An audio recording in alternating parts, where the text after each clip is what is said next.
Assalamualaikum warahmatullahi wabarakatuh. Salam sejahtera buat kita semua, Dewan Juri yang kami hormati. Presentasi 5 air mineral dalam temu karya mutu dan produktivitas nasional ke-24 dan International Quality Productivity Convention 2020 dengan judul Menata Lokasi Penyimpanan Barang di Lantai Gudang Induk Semen Tonasa. Ini adalah foto tim personil 5 air mineral. Data perusahaan PT Semen Tonasa di unit kerja seksi inventory SD. Biodata gugus fasilitator Bapak Masudi, Ketua saya sendiri M. Nasir, Sekretaris Jamaluddin, anggota M. Ali dan Kamarudin, dan judul yang kami angkat ini adalah merupakan judul yang keempat.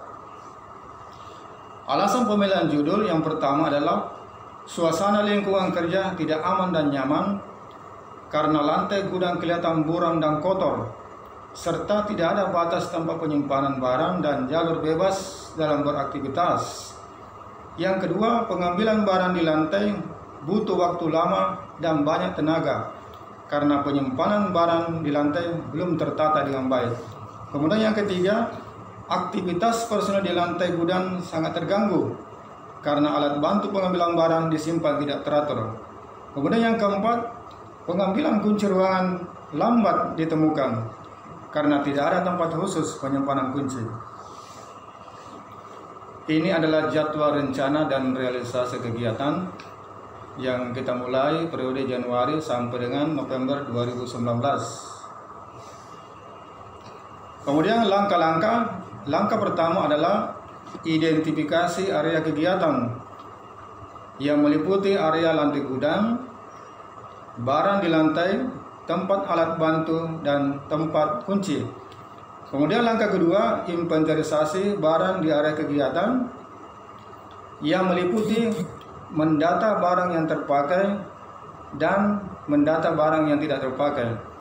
Kemudian yang ketiga adalah melakukan pemilahan, yaitu memilah barang yang masih terpakai dan yang tidak terpakai dan memindahkan barang atau alat yang tidak terpakai ke TPS.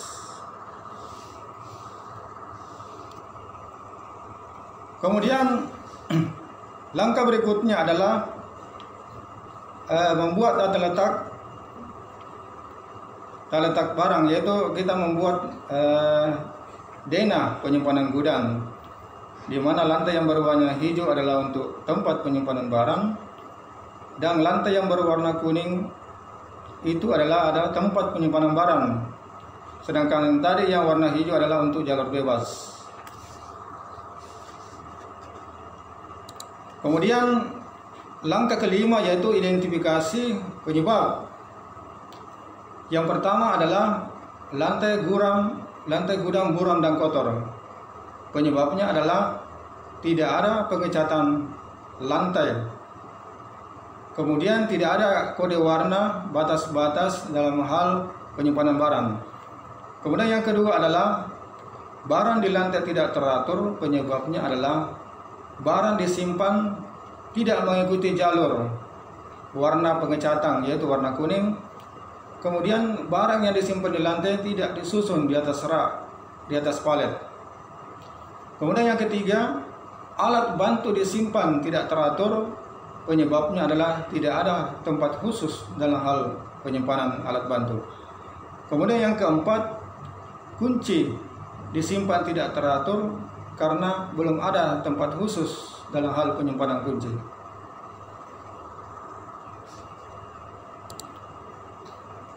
Kemudian kita memasuki langkah ke-6, yaitu memperbaiki sumber penyebab.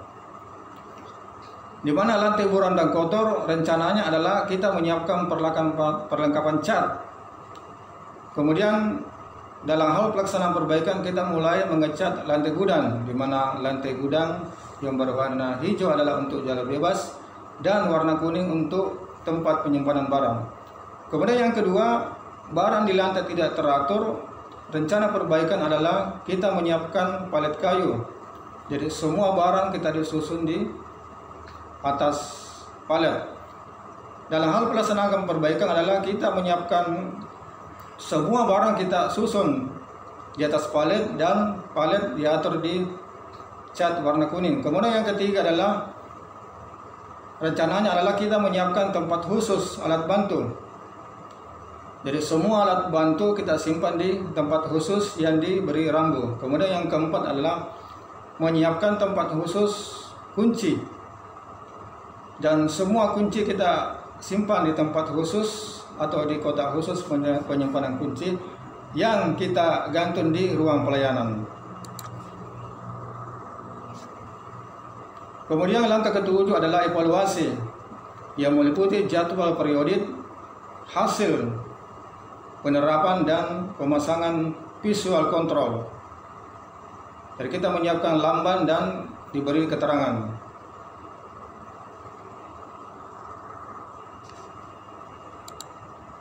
Ini adalah foto sebelum dan sesudah implementasi, di mana pada area gudang sebelum implementasi lantai gudang buram dan kotor. Sesudah implementasi lantai sudah kelihatan bersih, di mana cat yang warna hijau adalah untuk jalur bebas dan warna kuning adalah khusus untuk tempat penyimpanan barang di lantai. Kemudian yang kedua, area tempat alat bantu. Sebelum implementasi, alat bantu itu disimpan secara tidak teratur. Sesudah implementasi, tempat alat bantu itu sudah tersedia dan alat bantu sudah tertata dengan baik dengan rambu. Kemudian yang ketiga adalah tempat kunci. Sebelum implementasi, kunci tidak teratur. Ada yang digantung dan ada yang disimpan di atas meja. Sesudah implementasi, semua kunci disimpan di kotak khusus penyimpanan kunci dan kunci diberi label. Kemudian yang keempat, barang di lantai. Sebelum implementasi, barang di lantai disimpan tidak teratur, bahkan sampai mengganggu jalur bebas aktivitas personil. Sesudah implementasi, semua barang yang ada di lantai itu disusun di atas palet dan kita atur dengan rapi di lantai yang berwarna kuning.